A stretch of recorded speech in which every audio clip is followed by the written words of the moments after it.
Video کو like کر کے آگے شیئر ضرور کر دینا۔ اسلام میں نکاح کیوں ہے اور اسلام میں نکاح کی حیثیت کیا ہے؟ اس لیے کہ جب نکاح کا رشتہ متزلزل ہوتا ہے تو اس کے بعد ہی طلاق کی نوبت آتی ہے۔ تو جب نکاح کا رشتہ ہی متزلزل نہ ہوگا تو طلاق کی نوبت نہیں آئے گی۔ تو ہم نکاح تو کرتے ہیں لیکن نکاح کے مقصد کو ہم سمجھنے کی کوشش نہیں کرتے۔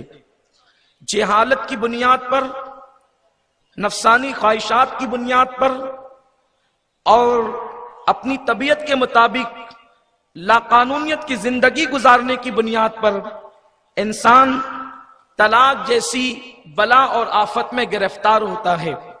سب سے پہلے ہمیں یہ سمجھنا ہوگا کہ اسلام میں نکاح کیوں ہے، اسلام میں عورت کا مقام کیا ہے۔ اس لیے کہ اسلام وہ مقدس مذہب ہے جو صرف قانون مسلمانوں کو نہیں دیتا بلکہ دنیا کے ہر انسان کو وہ قانون دیتا ہے، اور دنیا کے ہر انسان کو وہ ایک پرامن معاشرے کی دعوت دیتا ہے۔ ہم نکاح کے اندر جو خطبہ پڑھتے ہیں، جو ہمارے آقا صلی اللہ علیہ وسلم کی سنت ہے، ان خطبے میں ہم 3 آیتوں کی تلاوت کرتے ہیں، جن میں ہم سورۃ النساء کی تلاوت کرتے ہیں۔ اس کی میں نے تلاوت کرنے کا شرف حاصل کیا۔ میرا اللہ ارشاد فرماتا ہے، یا ایھا الناس، اے لوگو، اتقو، اللہ سے ڈرو۔ قرآن مقدس میں بہت ساری جگہوں پر صرف مسلمانوں سے خطاب ہے، لیکن جب یا ایھا الناس آتا ہے تو اس سے مراد تمام عالم انسان سے اللہ رب العزت خطاب کر رہا ہے، اس لیے کہ اللہ تمام عالمین کا رب ہے، تو وہ تمام عالمین کے انسانوں کو، چاہے وہ گورا ہو یا کالا، چاہے وہ عربی ہو یا عجمی، چاہے وہ پڑھا لکھا ہو یا ان پڑھ، چاہے وہ مسلم ہو یا غیر مسلم، اب اللہ ان سے خطاب کر رہا ہے، یا ایھا الناس اتقو، اے لوگو اپنے رب سے ڈرو۔ اللہ اکبر۔ اس رب کی شان کیا ہے؟ ربکم الذی خلقکم من نفس واحدہ، جس رب نے تمہیں ایک جان سے پیدا کیا۔ ہم سب کے باپ، چاہے وہ مسلم ہو یا غیر مسلم، چاہے وہ عربی ہو چاہے اجمی، چاہے وہ کالا ہو یا گورا، کوئی انسان ہو، اللہ نے ہر انسان کو ایک آدم سے پیدا فرمایا۔ میرے پیارے آقا صلی اللہ علیہ وسلم کے پیارے دیوانوں، مذہب اسلام کے اندر نکاح اللہ کے نبی صلی اللہ علیہ وسلم کی سنت ہے۔ طاقت ہونے کے باوجود، قوت ہونے کے باوجود، استطاعت ہونے کے باوجود اگر کوئی نکاح نہیں کرتا تو اللہ کے نبی صلی اللہ علیہ وسلم نے فرمایا، النکاح من سنتی فمن رغب عن سنتی فلیس منی، کہ نکاح میری سنت ہے۔ سنت کہتے ہیں طریقے کو۔ اللہ کے رسول صلی اللہ علیہ وسلم فرماتے ہیں، نکاح میری سنت ہے۔ جس نے اس سے رغبت نہیں کی، جس نے طاقت ہونے کے باوجود اس پر عمل نہیں کیا، اللہ کے حبیب علیہ الصلوۃ والتسلیم فرماتے ہیں، فلیس منا، وہ میری سوسائٹی کا ممبر نہیں۔ اللہ کے رسول صلی اللہ علیہ وسلم نے اس کو معاشرے سے نکال کر کے باہر کیا ہے جو طاقت ہونے کے باوجود نکاح نہیں کرتا۔ اس لیے کہ نکاح انسان کی نظروں کو حیا سے جھکا دیتا ہے، نکاح انسان کے اس محلال کو، بے چینی کو ختم کرتا ہے۔ اس لیے کہ اللہ رب العزت نے ہر انسان کے اندر نفسانی قوت پیدا کی ہے، جسے ہم سیکس کہتے ہیں۔ ہر انسان کے اندر یہ بھوک موجود ہے۔ اگر جائز طور پر انسان اس کے ازالے کی کوشش نہیں کرے گا تو اس کے قدم ناجائز طور پر اٹھیں گے۔ اس لیے اسلام کے اندر نکاح کو ایک مستقل حیثیت عطا کر دی گئی ہے۔ آپ دیکھیں جتنی بھی عبادتیں ہیں، نماز، روزہ، حج، زکوٰۃ، خیرات، صدقات، جتنی بھی عبادتیں ہیں، ساری عبادتیں زمین پر آنے کے بعد ہمیں ملی ہے، لیکن نکاح اللہ کو اتنا پسند ہے کہ میرے اللہ نے حضرت آدم علیہ السلام کو جب پیدا فرمایا تو جنت میں جناب حوا کے ساتھ جناب آدم علیہ السلام کا نکاح فرمایا۔ میرے پیارے آقا صلی اللہ علیہ وسلم کے پیارے دیوانوں، نکاح صرف جنسی تسکین کے لیے نہیں ہے، نکاح صرف اپنے سیکس کی تکمیل کے لیے نہیں ہے. نکاح کیوں ہے؟ اللہ رب العزت ارشاد فرماتا ہے لِتَسْكُنُوا إِلَيْهَا کہ تمہاری جو بیویاں ہیں وہ تمہارے لیے سکون کا ذریعہ ہے، وہ تمہارے لیے اطمینان قلبی کا ذریعہ ہے. آپ دیکھ لیں جس کے پاس بیوی نہیں ہے اس کی زندگی دیکھیں اور جس کے پاس بیوی ہے اس کی زندگی دیکھیں. قرآن نے بیوی کو شوہر کے لیے سکون کا ذریعہ قرار دیا ہے. بیوی سکون کا ذریعہ ہے، بیوی اطمینان کا ذریعہ ہے. اللہ کے رسول صلی اللہ علیہ وسلم کے غلاموں، یہی وجہ تو ہے اللہ کے پیارے حبیب غیب داں نبی صلی اللہ علیہ وسلم نے ارشاد فرمایا کہ نیک بیوی جس کو مل گئی اس کو دنیا میں جنت مل گئی. اور جگہوں پر عورت کو بھیانک تصور دیا جاتا ہے. کوئی کہتا ہے عورت نحوست ہے، کوئی کہتا ہے عورت بے برکتی ہے. یہ اسلام کا تصور ہے کہ اسلام ایک بیوی کو، نیک بیوی کو دنیا کی جنت قرار دیتا ہے. اللہ کے حبیب علیہ الصلوۃ والتسلیم فرماتے ہیں کہ دنیا کی ساری چیزیں برتنے کا سامان ہے اور بہترین برتنے کا سامان جو ہے وہ نیک بیوی ہے. میرے آقا صلی اللہ علیہ وسلم کے دیوانوں، کائنات کی ہر نعمت آپ کو مل جائے لیکن اگر آپ کے پاس بیوی نہیں ہے تو آپ کی زندگی ناقص اور نامکمل ہے. آئیے اس کو قرآن سے سمجھتے ہیں. جس وقت اللہ نے جنت میں حضرت آدم علیہ السلام کو پیدا فرمایا، جناب آدم علیہ السلام کی ولادت طیبہ ہوئی. ولادت اس معنی میں کہ اللہ نے اپنے دست قدرت سے آدم کا مجسمہ بنایا. یہ حضرت آدم علیہ السلام وہ ہیں کہ پوری دنیا کے انسان ان کی اولاد ہیں.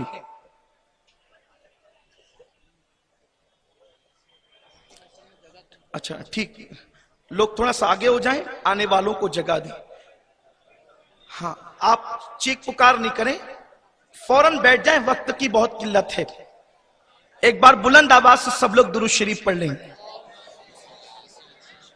اللہم صلی علی سیدنا محمد مولانا محمد مادن صلاۃ و سلام علیک یا والہ سیدی کرام یا اجمعین، حبیبی یا صلاۃ رسول و اللہ سلام صلی علیک اللہ یا علیہ رسول وآلہ اللہ. وسلم. جب اللہ نے حضرت آدم علیہ السلام کو اپنے دست قدرت سے پیدا کیا، یہ اسلام کا ایک عظیم تصور ہے کہ اور جگہوں پر انسان کی توہین کی جاتی ہے. کوئی کہتا ہے انسان بندر سے پیدا ہونے والے ایک عجوبے کا نام ہے، کوئی کچھ کہتا ہے، کوئی کچھ کہتا ہے، لیکن انسان سب سے پہلے انسان کو جسے آدم کہتے ہیں، اللہ فرماتا ہے کہ میں نے انسان کو اپنے ہاتھوں سے پیدا کیا. اللہ فرماتا ہے اپنے دست قدرت سے پیدا کیا. اور کیسے پیدا کیا؟ لَقَدْ خَلَقْنَا الْإِنسَانَ فِي أَحْسَنِ تَقْوِيمٍ، ہم نے انسان کو اپنی مخلوق میں سب سے حسین اور خوبصورت پیدا کیا. ملائکہ سے بھی خوبصورت مخلوق کا نام ہے انسان.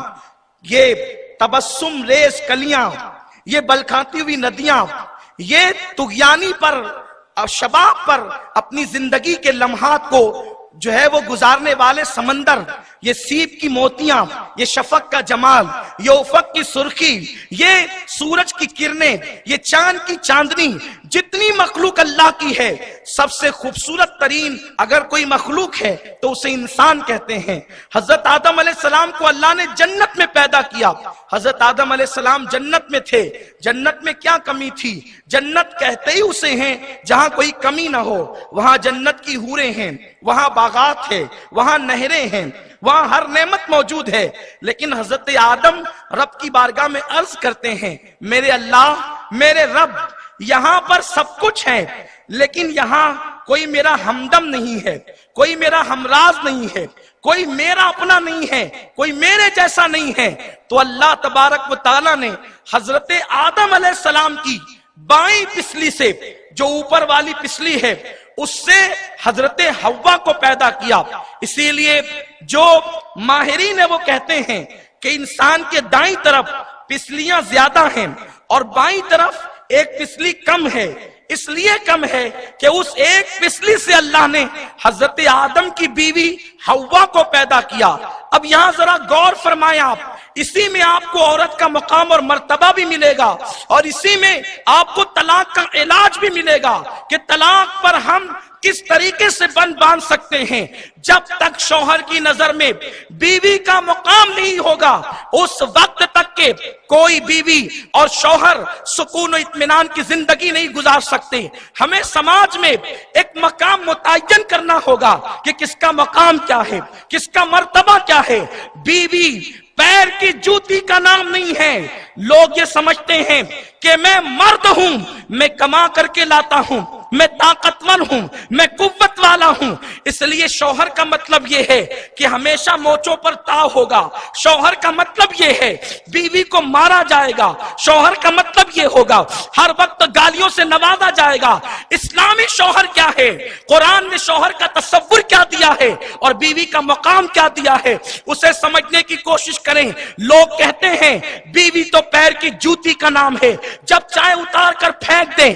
بیوی پیر کی جوتی کا نام ہے تو تیری ماں بھی تیرے پیر کی جوتی ہے، اس لیے کہ ماں بھی تو عورت ہی ہوا کرتی ہے، بہن بھی تو عورت ہی ہوا کرتی ہے۔ اگر عورت پیر کی جوتی کا نام ہوتا تو اللہ کے رسول یہ نہ کہتے الجنت تحت اقدام الامہات، جنت تمہاری ماؤں کے قدموں کے نیچے ہے۔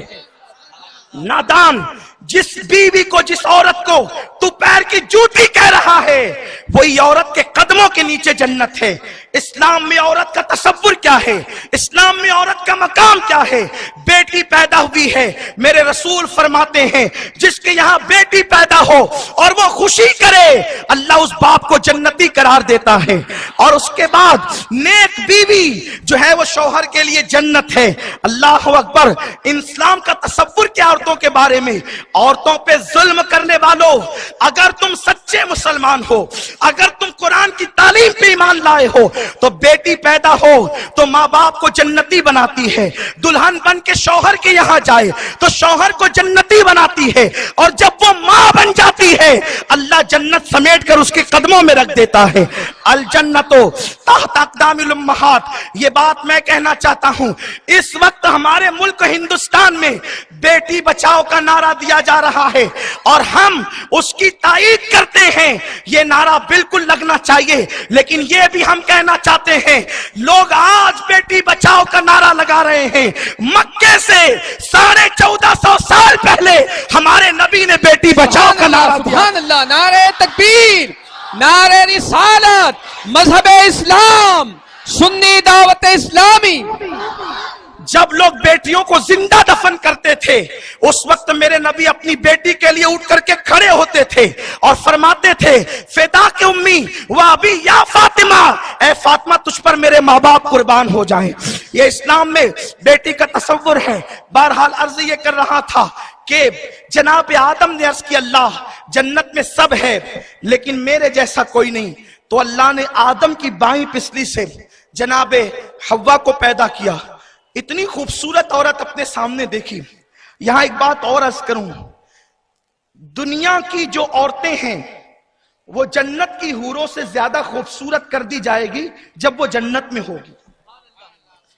جب وہ جنت میں ہوگی تو حوروں سے حسین ہوگی وہ، اس لیے کہ لقد خلقنا الانسان فی احسن تقویم۔ حوروں سے زیادہ حسن ایک جنتی عورت کا ہوگا، بشرط یہ ہے کہ وہ جنت میں جائے۔ حضرت آدم نے ایک عورت کو اپنے سامنے دیکھا۔ میں اپنے نوجوانوں سے خصوصی توجہ چاہتا ہوں، ایک عورت کو اپنے سامنے دیکھا، جنت کا ماحول، آدم جیسا متقی پرہیزگار مرد اور حوا جیسی پارسا اور محفوظ عورت، وہ عورت جس کو دنیا کا ہر انسان ماں کہتا ہے اور وہ مرد جسے دنیا کا ہر انسان باپ کہتا ہے۔